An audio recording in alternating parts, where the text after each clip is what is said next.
Bueno, estamos aquí a bordo do Sarmiento de Gamboa. Hoxe atopámonos nun laboratorio de captura de CO2. Estamos navegando dende Vigo a Punta Arenas, nestes momentos bordeando a costa do Brasil. Aquí estamos facendo unha toma en continuo de datos da auga do mar para estudiar a captura de CO2.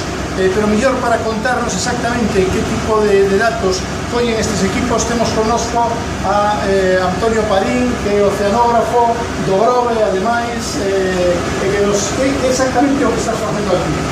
Bueno, este é un equipo de, primeiro, boas tardes, este é un equipo de medida de CO2 en continuo, é dicir, a medida que o buque avanza, hai unha bomba que vai circulando agua de mar desde o fondo do casco a través destos aparellos e, como ben dicías ti, medimos diferentes variables, entre a temperatura, pH, oxígeno, salinidade e, sobre todo, o nivel de CO2 que ten agua de mar en superficie. Esta medida realízase a partir dun equilibrio dun volumen de aire nestes dos vasos que temos aquí e, posteriormente, este aire, o nivel de CO2 determínase neste analizador de gases. A importancia desta variable é que, en función do nivel de CO2 da auga do mar, sabemos se o océano ten un comportamento como sumideiro de CO2 dende a atmósfera, é dicir, se absorbe CO2 ou retira CO2 da atmósfera, ou ben como fonte emitindo e liberando esta molécula.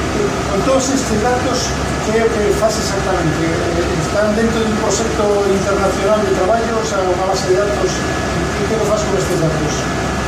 Esta campaña, este proxecto en sí, está enmarcado dentro de unha acción española que se chama Ficaranca, no ano 2000, en a que acumulamos con 16 viaxes entre a Península Ibérica e a Antártida.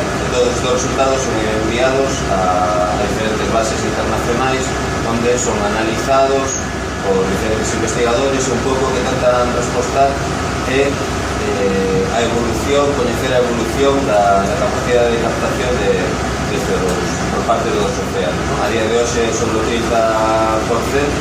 é dicir, o 30% das emisións que se fan na atmósfera acaban no interior do océano. É moi interesante a futuro, se queremos estimar, por exemplo, a temperatura do planeta daqui a un tempo, 10, 20, 50 anos, predecir cal será a capacidade de captación e de retirada desta molécula por parte dos océanos. Muy bien. Bueno, pues imos seguir collendo datos hasta Punta Arenas, hasta chegar aló, e nada máis, nos despedimos, manda recordos ás tuas nenas, non? Sí, quería mandar un saúdo especial a todos os compañeiros do CSIC, que nos temos aquí no barco, así como todas as persoas que están embarcadas, especialmente a comunidade científica, as súas familias, as súas meniñas, especialmente daqueles científicos que son do barrio del Ordelo do Grove. Muy bien. Un bico, Sira, Mara. Un saúdo para toda Galicia.